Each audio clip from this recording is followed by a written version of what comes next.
all of you today to our event in our Center for Portuguese Studies.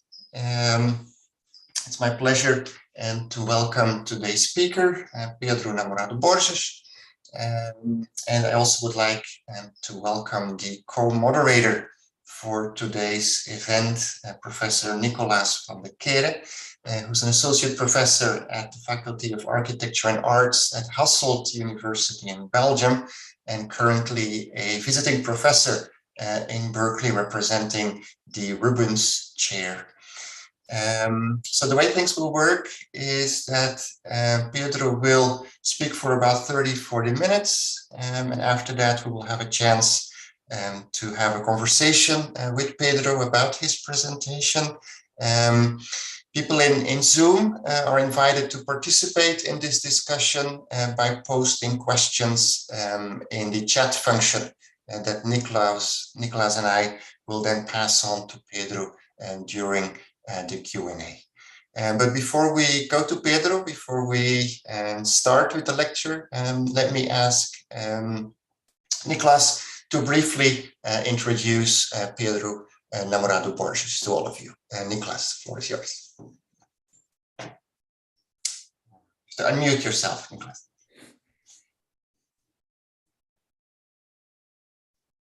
You're still muted.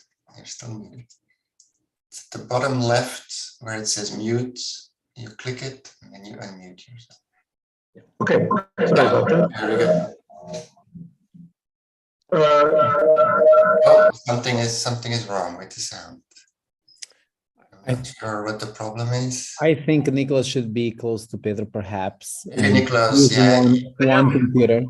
Maybe you close your computer, Nicolas, and you sit close to Pedro. I think that's probably the best. Yeah, that doesn't work. Yeah. No, Pedro. But Nicolas has to get out, otherwise he makes. Yeah.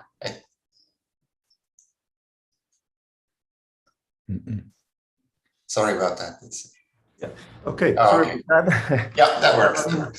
So good morning, good evening to everyone.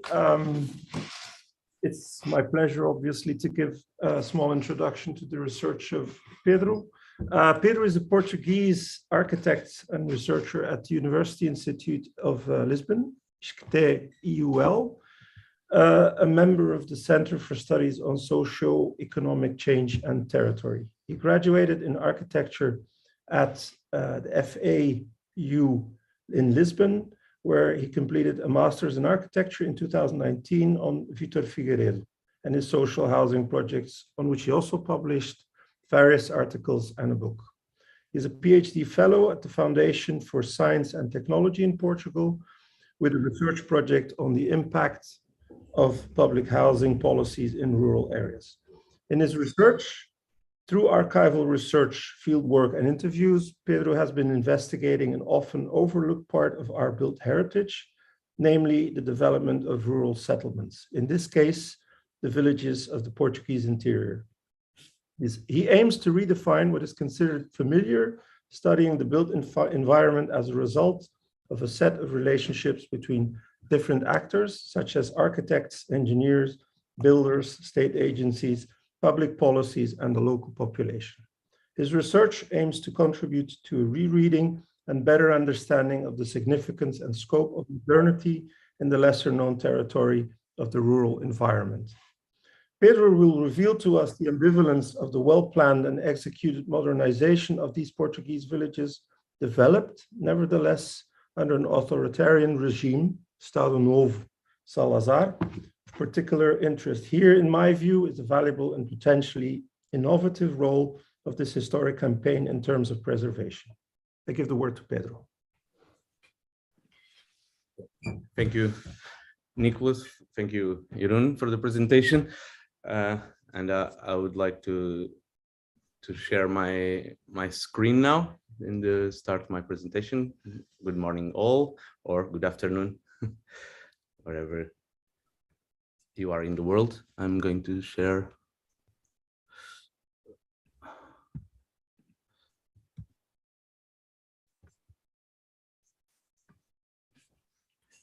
Okay. My My presentation title is "The Future Was Yesterday: Visions of Portuguese Rural Architecture During the 60s."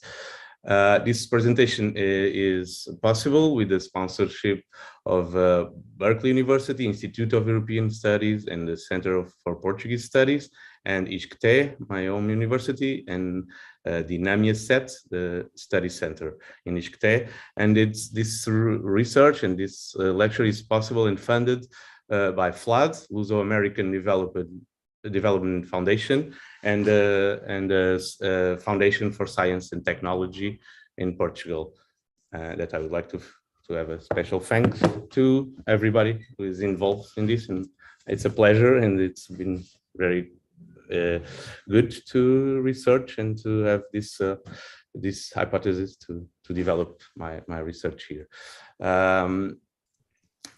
So I will start. This is an image of a drawing of a village, almost a children's drawing that I start. But this was actually the aim. I'm here to my focus here was the 4-H. It's the 4-H with the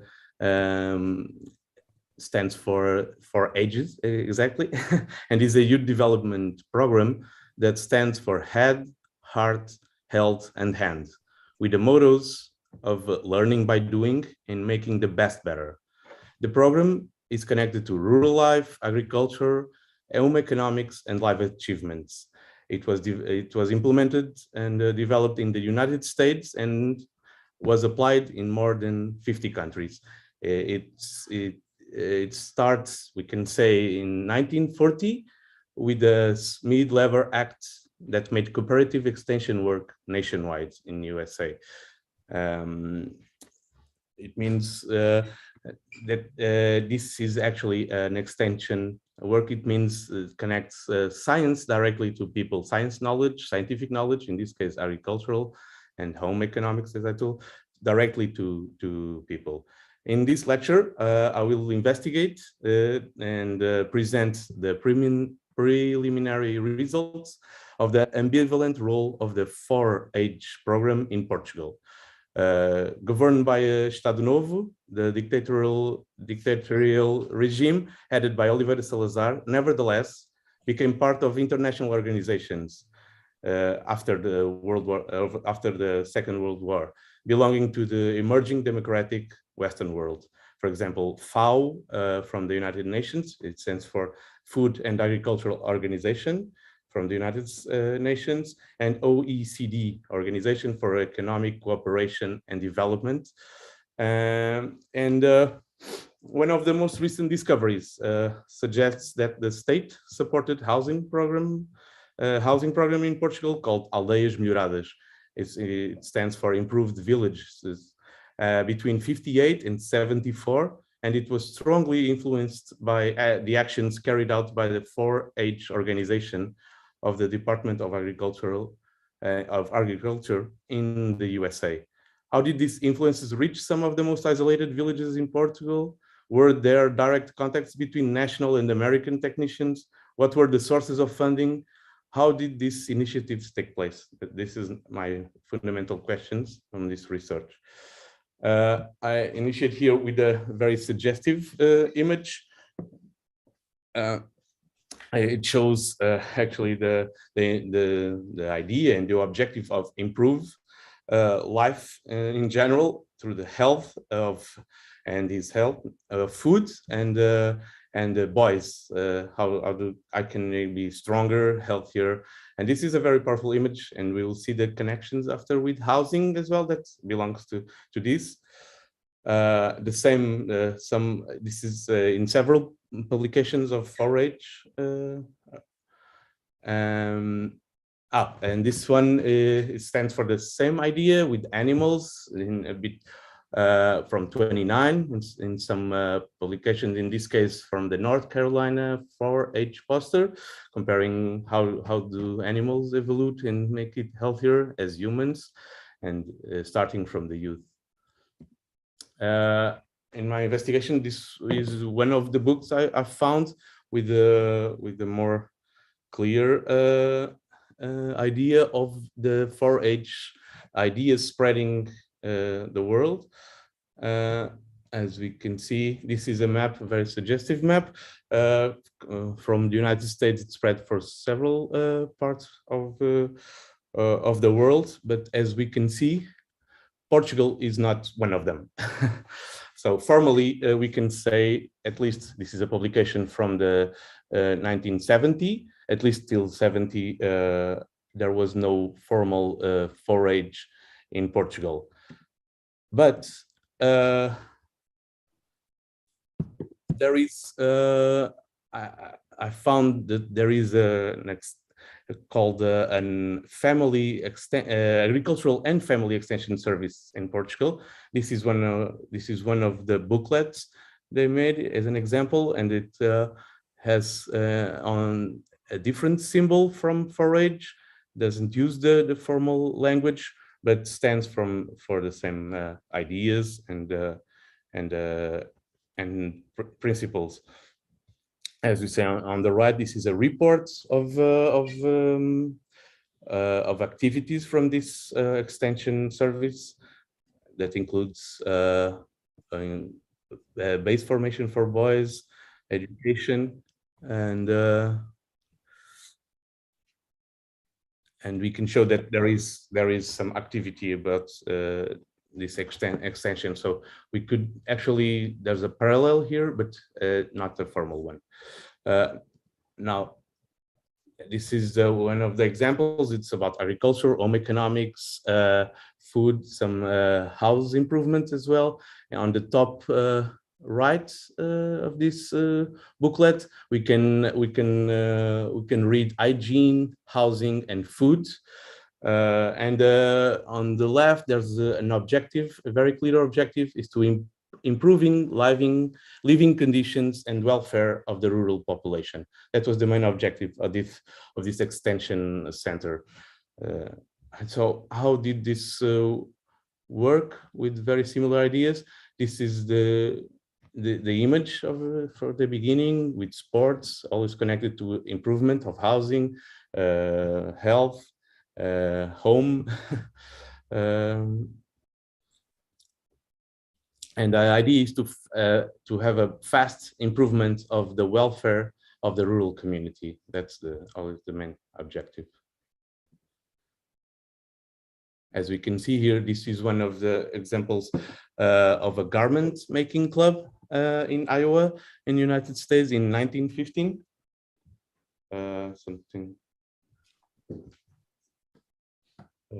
Okay, it's a bit of a delay. As you can see now, this is an image for a garment making club in Iowa, United States, in 1915. This was promoted by the extension services here in Iowa from forage. As you can see in the bottom, as the motto, to make the best better.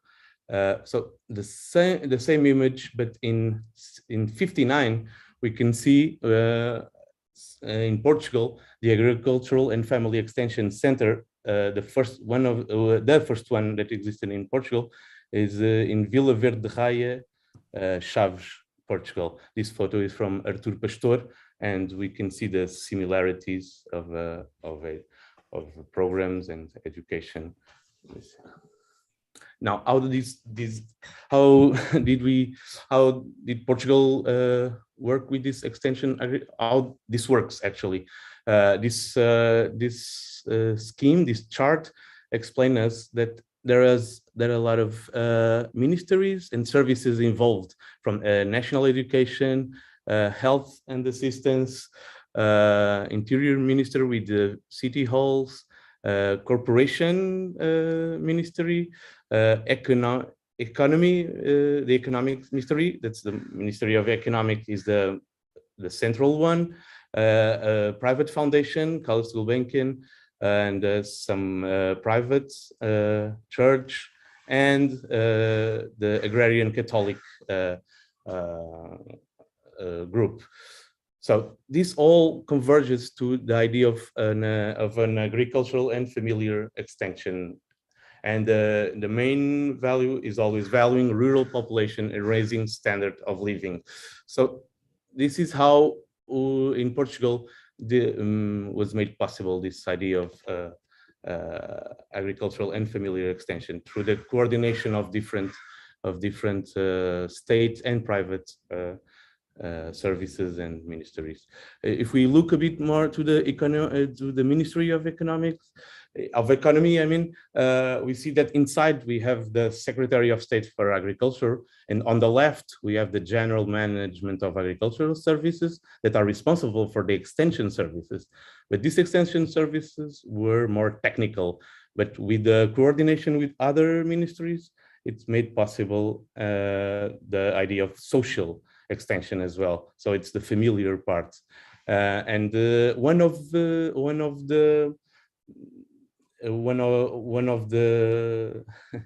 the services that connected to this extension was actually inside the same Secretary of State for Agriculture.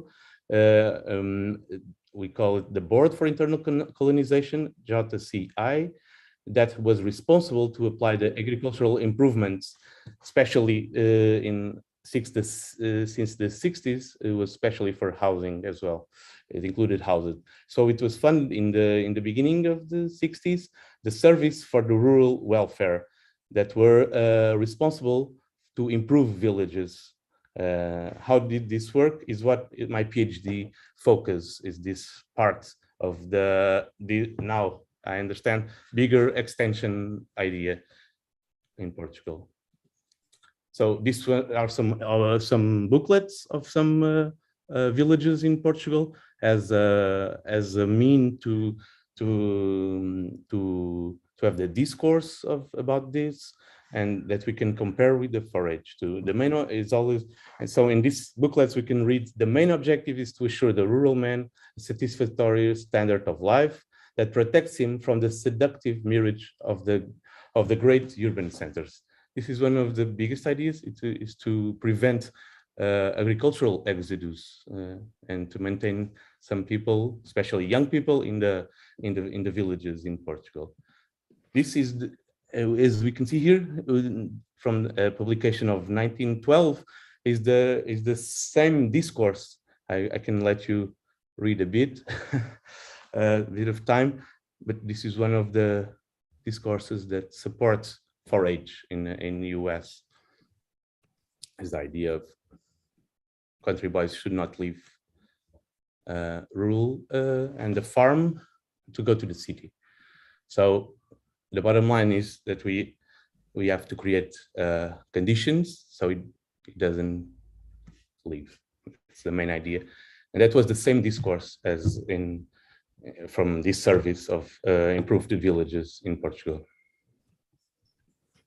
This is one of the interiors of the booklet that shows the differences. On the left, we have a house from the exterior, how it looked before on top left, and on top and down, the improved idea of the rural house. The same on the next page. We can see an interior, in this case, a kitchen, and the new kitchen after the construction. This was the purpose of this service, was focused on the housing with the background of the extension discourse and ideas. So if we can see here, this is another layer. The rural house, if it is welcoming, if it is healthy, if it is adapted to the environment, it is always beautiful. This was this is one of the main ideas that supported this program, and the forage. Actually, the forage, when it's spread in the world, it means this is the idea. The main idea is to, with the same ideas, to promote local culture and to improve from local culture. Sorry. This is an inside, or this is an example of a process in Portugal. We can see here Portugal. We can see these dots, red and black and brown, stands for villages that are in execution, starting soon, or planned for future action.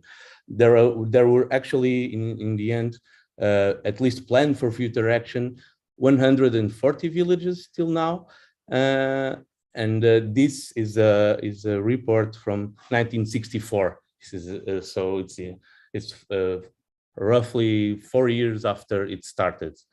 So we can see here already the villagers, the interventions were more focused on the north side of the country and not on the south. There can be some reasons for this to happen. There are more villages in the north actually than in the south. The proprietors are smaller in the north and familiar, and in the south there are big proprietors. So, and this was based on some developed ideas based on more familiar and smaller proprietors. So could be one of the reasons. And now I will focus in a municipality of Celurico da Beira in the north center part of Portugal. And this was one of the strategies implemented, as the service knew that they didn't have the funds to make an intervention in all the villages. The idea was to promote one and expect that it would spread. The ideas would spread to the other ones around, and this was made an example, geographic in the middle, put it in as an example for the other villages.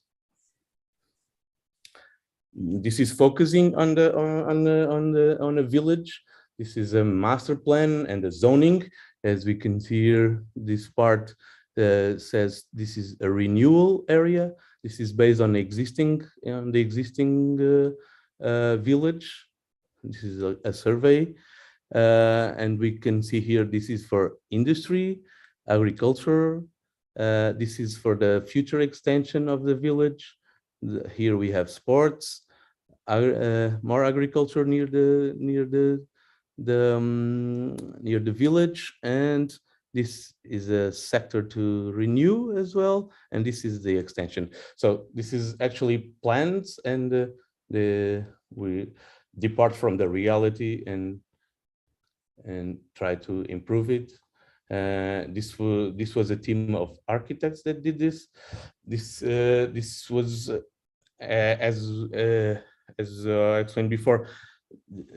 The architects pick up the local particularities of at least the region and the area, and typify it and design it again as an improved. This stands for more religious purposes. It's a urban, we call it urban furniture maybe, but for a religious purpose. It stands for cross.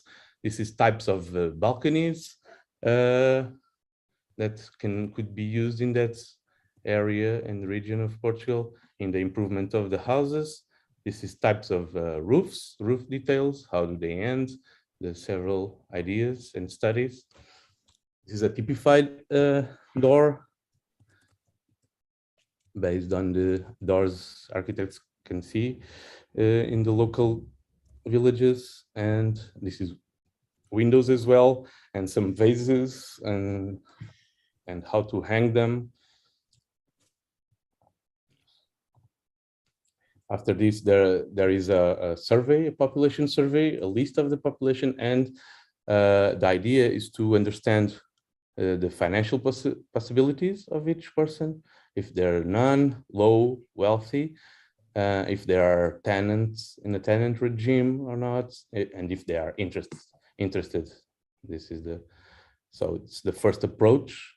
So the idea is to choose, in theory, the idea is to choose the persons who have less financial possibilities, and then go from there. This is an example of an individual process. Besides the study of each village, each region, there's a study of each household and each family. This is the cover, and with the social, housing, and economic brief, some information that can identify the type of intervention and the economic and social status of this person. This is like an example of a social survey at the beginning.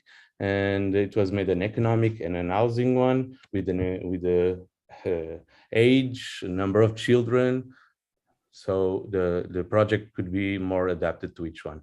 This is a very uncommon idea in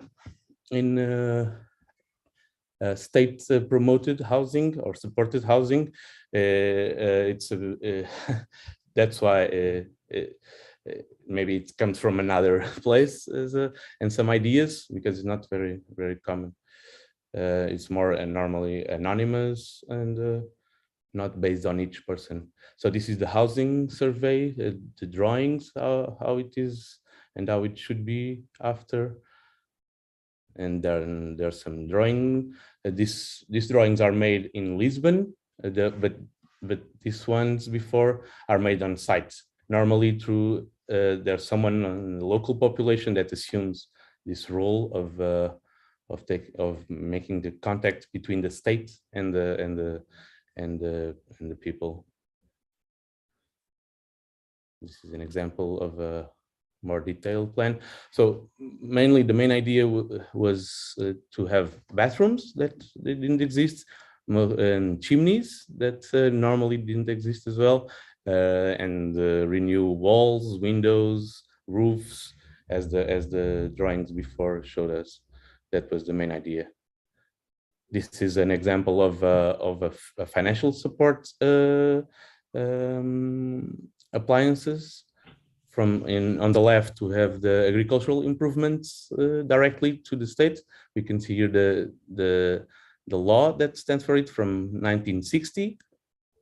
And the people could apply for 50% without paying back for the cost of each construction. And this is on the right. We have the Commission for Local Improvements. It was a social movement, but promoted by the state to organize the construction sites, and they could lend some money too, but that the person could pay off. That's how it works in terms of money, half from the state and half from the person or the Commission for Local Improvements.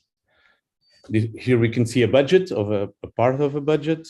Normally the construction were made from local builders that know workers there, but always supervised by a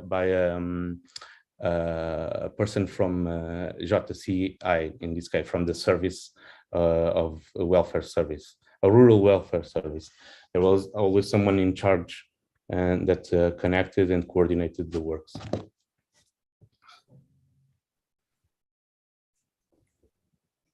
This here is more practical example. We can see here on several photos from the interior and the exteriors. How do they change? This is the existing situation, and this is the new situation. We can see here. Okay.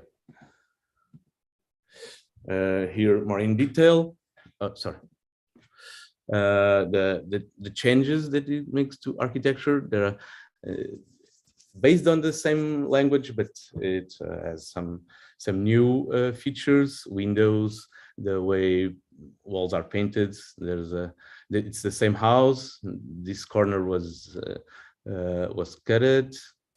In the streets are planned and improved too. This is one of the interiors. On the left, the before, and here the after in Guarda district. Because in some villages, furniture was part of the intervention as well. This one before and after situation too. And I just repeat this image here to in terms of visual. It works the same way. On the left, we have the initial situation. In this case, this is a section of the country from district. This is in Bragança. We can see the improvement of the house. It maintains somehow the same form, the same ideas, the same type of roof materials, but in an improved situation on the right. It makes some changes in the architectural approach and perspective. This is a view from a street, how it changes from a before situation and for an after, and how we can read it still on the right as a regional or vernacular situation, if it exists. This is in Bragança still. Another street vision, we can see this is a house that was, it's here on the right. So in order to have an idea of an exact idea of what was happening in the villages in the 60s. So this is in Bragança still. And this is a more extreme example of it's really different, but as we can see, we have a chimney where it doesn't exist, and the house here changes drastically. the vibration, at least, not the location. This is another example in Viana do Castelo, how an existing situation maintained the idea, but in an improved idea, with the chimney, new roof, windows. In this case, in Viana do Castelo in 73, after the 70s, so it continues. And this is in 65 again, but in Guarda. This is for the urban situation. This is actually the opposite. No, the after and before they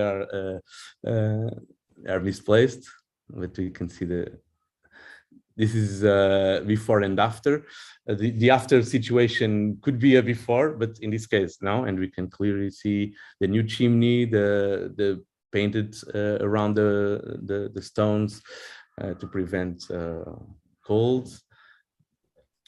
But the urban scenery sometimes changes drastically with these ideas, as we can see here. It's another example of a very direct example. In this case, in Viseu, 61 in the beginning. There are some examples of drawings in Viseu as well. And for this case, sections, elevations, plans, which was studied.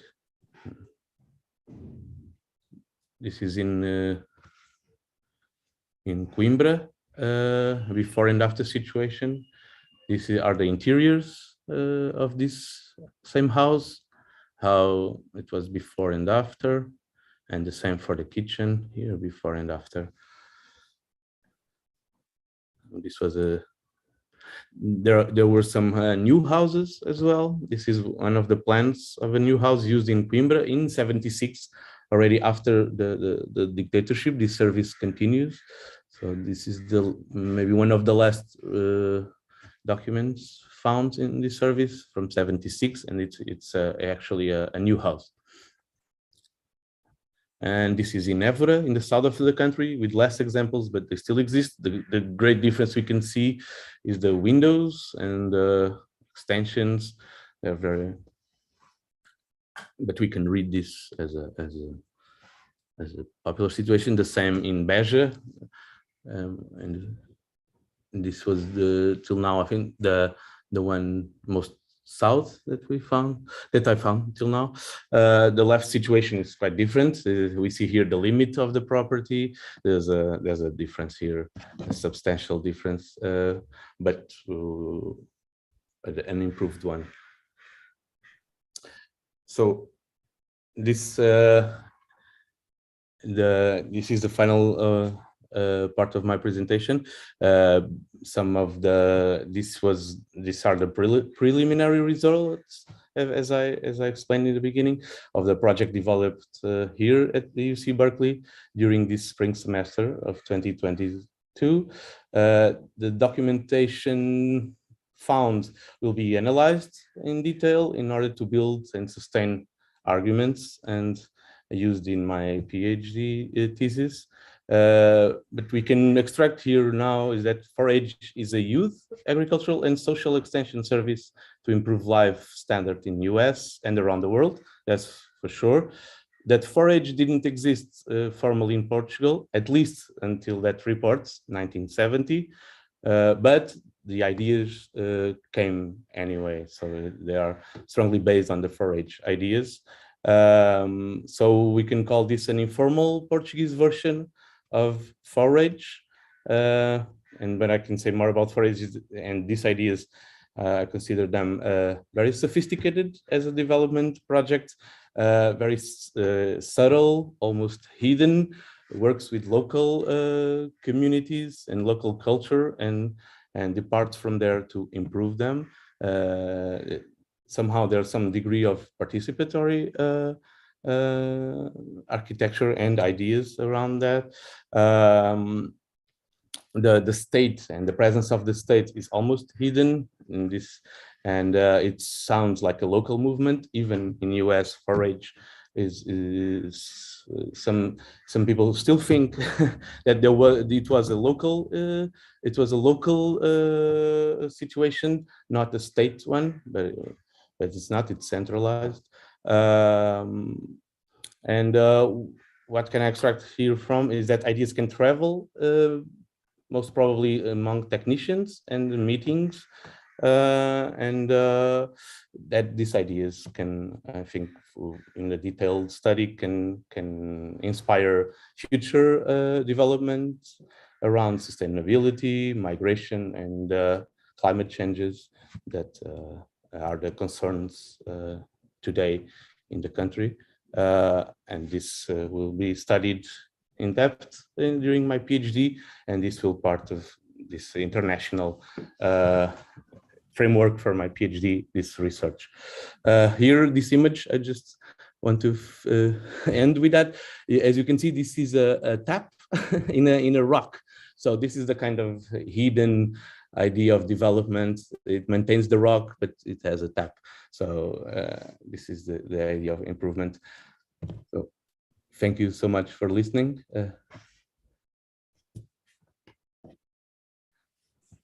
Okay, thank you, Pedro, for this interesting lecture. I'm looking at the chat. I don't see any questions at the moment. So, okay, I see one question of Maria Calapes. Maybe we start with that. Fascinating talk. Your sources are innovative and very rich. I'd like to ask Pedro, what is his idea about the strong idea about the backward at the backward at that time in Estado Novo? Was Portugal so backwards as it's claimed so often? It looks like the 4-H program was somehow in the political discourse of the Salazar government, and also improved life in general, could say. So is it a mistake to consider the interior as backwards in Portugal in that time? I wouldn't say it's a mistake. No, it's not a mistake, as we see the at least the before situation and even the after. Yes, it's quite backwards, and it's not it's poor most of the so it's actually this work. One of the objectives is to, or the ideas is to discuss if it's a new look to another look to the rural areas in Portugal in this time. So yes, it was backwards, but somehow and this there was some openings in the dictatorship that technicians took it to make some progressive and to implement democratic ideas, and it was possible somehow, especially after World War II, where Portugal was was one of the few dictatorships in Europe after World War II. So they had to open somehow to at least to survive and to continue. So, and that's the moment where these ideas, more from the democratic world or the Western democratic world, starts to take place. So it's actually not that's the the best discovery here is that this is not a problem directly related to the dictatorship. Now I can say that the main ideas don't come from the dictatorship in Portugal. They actually come from here, from US, and these 4-H ideas, extension and scientific knowledge applied directly to people. So now I can have this argument to support that and to, of course, I will have to study a bit more how it entered exactly, because I still don't have that that question, that answer, but now I have some clues. Okay, maybe I can continue that with a question myself, because I'm obviously not Portuguese, but I know the country by now. But if you look at the country from outside, you see the interior, the rural life as something, of course, very vernacular. And I'm surprised with this lecture that this vernacular is actually constructed, that this image of rural life is crafted. It's not completely genuine. It's actually transformed, manipulated to give an impression of a vernacular environment, it seems. So how do you, is that part of, in that sense, I guess it's part of propaganda of a certain idea of rural life that was, is that correct? Is it my analysis of this, is this correct or not? Now I would now I wouldn't call it propaganda. In the end, I think there's always ideologic ideas, but in this case, not propaganda as we normally assume from Estado Novo. That no, it's really that idea of 4-H, of working with the local culture and start from there to develop it. So if there's any propaganda is centered in this idea of local cultural improvements and not state oriented ideas or propaganda, in this case from Estado Novo. But there is propaganda, more democratic ideas. Even I can say now, but I have to build this argument still, but anti-communist ideas as well, in a way to defend democratic and Western world. It's more international than it seems at the first, and I'm in the first reading. I mean, I hope. Thank you. Okay, we have a question of Duarte Carvalho Pinheiro. From your research at UC Berkeley, could you please explain some preliminary similarities between the local architecture and the Portuguese architecture of that period? For the local architecture, you mean from local here, US? Yes, in California. Yeah, that's one of one of my questions, and I will study more, because as the Portuguese version of 4-H is built with the coordination of several services around. Then I started to discover this actually the same pattern here in US. So it means that 4-H didn't develop exactly the architecture or don't has that job, but there is inside the agricultural department of US. There's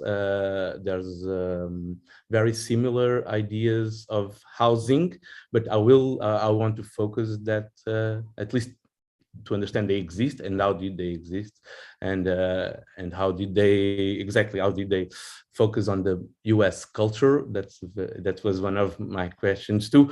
I know that in the beginning, 4-H was connected with inside the same Department of Agriculture. They had loans for agriculture. So it means loans for agricultural improvements, as in Portugal, and they could use it in homes too. But as I started from 4-H, now I want to move a bit more to architecture here in US too, but from 4-H actually. But I still don't have preliminary results about that, but I hope I will have soon some results. That, but I researched that too, about that. I will continue. Thank you. Okay, we have a direct question of Jeroen de Wolf, I believe. Yeah, Pedro, maybe Pedro, you could do one thing, maybe take the PowerPoint away so we can see you a bit better, right? And in the meantime, I can maybe ask my question Pedro. So one of the most famous propaganda campaigns, I would say, organized by the Salazar regime was this famous competition of the search for the most, what is it, the most Portuguese village in Portugal, right? I think it started in 1938 with Monsanto, I think, was selected then as the most Portuguese village in Portugal. Do you see, in the context of that famous competition, that search for the most Portuguese village in our country, do you see there already kind of certain elements that you see them later in the research topic and that you presented to us today? There could be some relations, but that's more propaganda. Yeah, it's quite different. It was a state building. That's idea of village, the most Portuguese village, but that was more propaganda. And this program was actually more focused on issues of problems, housing problems, and that contest you refer is more about, yes, that idea of propaganda, image, rural image, ideal rural image.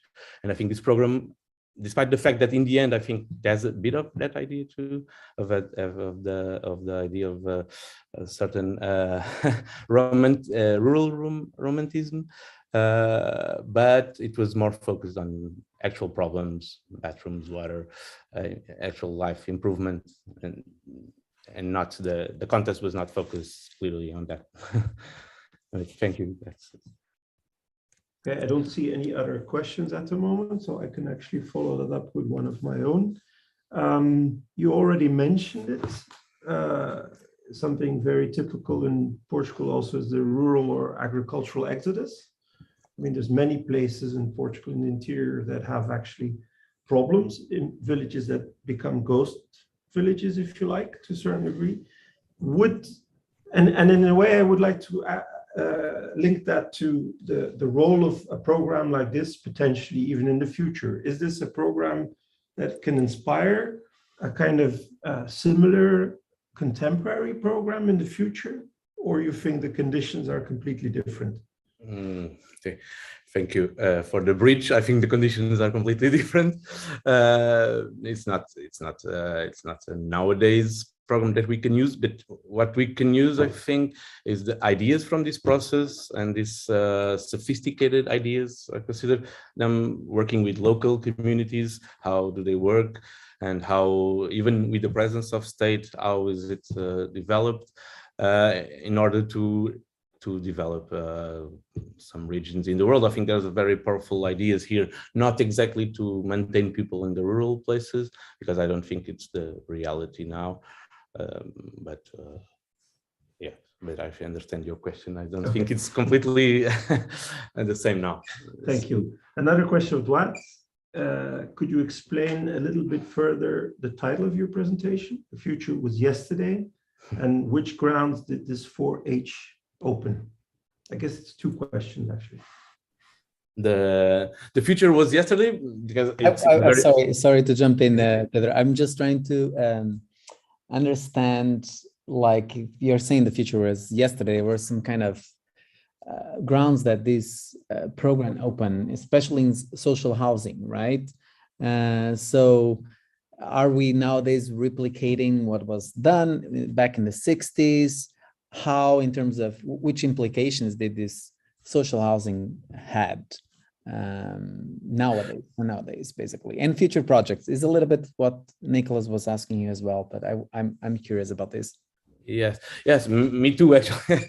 but I will still study a bit more about that consequences, and even the contemporary architectural culture in Portugal. How was it influenced by that, those outputs, and how is it? But the title focused, the future was yesterday, because these are ideas that are actually almost see as a seed, no, in young people, and it's supposed to build the future very early in the youth. So it's that's why the title "The Future Was Yesterday," because we are living in the imagined future somehow. What are exactly the impacts? I study more the architectural impacts. That's what I want to discover, but that it was thoughts and developed through the. It was supposed to to last. These ideas, no? They were introduced to young people, and so they were supposed to last till now. And how do they travel till now? That's one of my questions too. And the visions is that this is yes, it's a built vision from architects, but it's an hybrid vision. But that's that dialogue between popular and erudite architecture. I think it will continue to happen, and so it's we just have to be aware of those impacts and the consequences. Thank you. Thank you. Okay. Thank you, Pedro. At the moment, I don't see any other questions. I don't know if anybody else. Can I? Can I make a question? Of course. Okay, I'm Dulce Freire. I'm talking from Bragança. I just arrived here. I'm going to start field work again in Bragança. It was great to listen Pedro, and I would like to ask if he found some more connections between the 4H's program and in Portugal, because we were looking for this kind of connections for several years now, and it was very difficult to find connections between these kind of social programs developed in the United States and in other European and countries, but not in Portugal. So I would like to know if you find what kind of connections did you find between Portugal and the Portuguese technicians and the American technicians. Thank you a lot. Thank you, Dulce. Yes. I found actually I'm here because of an interview, as my PhD is based on interviews, archived documentation, and field work. Actually, this was discovered in the middle of a field work that became an interview as well, and there was a very clear sign that there was some connection from the technicians that came to US, especially agronomists, engineers, agronomists that came to the FAO, the Food and Agriculture Organization meetings. And I think that the ideas traveled from there. Now I want to clarify this better and to even to analyze this idea and to pursue more this idea. Now that here I confirm that there are no formal connections, but there can be informal ones. And how these ideas traveled? It's nice idea. So yes, I will try to connect more dots and to discover. But for now, it's the confirmation that it didn't exist formally. Yes, between states at least. Yes. I hope. Okay. Thank you. Thank you, Pedro and Dulce Freire. Any other questions? If not, I would like to pass the word back to Jeroen.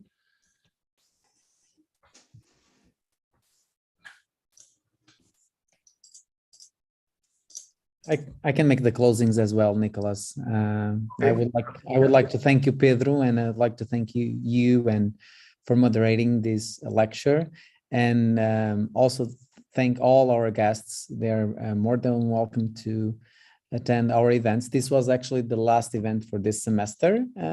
Pedro is pretty much departing to Portugal. I'm wishing you the best return to Portugal. I would like to thank as well Professor Dulce Freire that was here at the Center for Portuguese Studies. And I wish you a very pleasant day. You can review this on our IES YouTube channel. And once again, thank also our sponsors, FLAD, the University of Pedro, all you here present today. Thank you so much and see you in the next opportunity.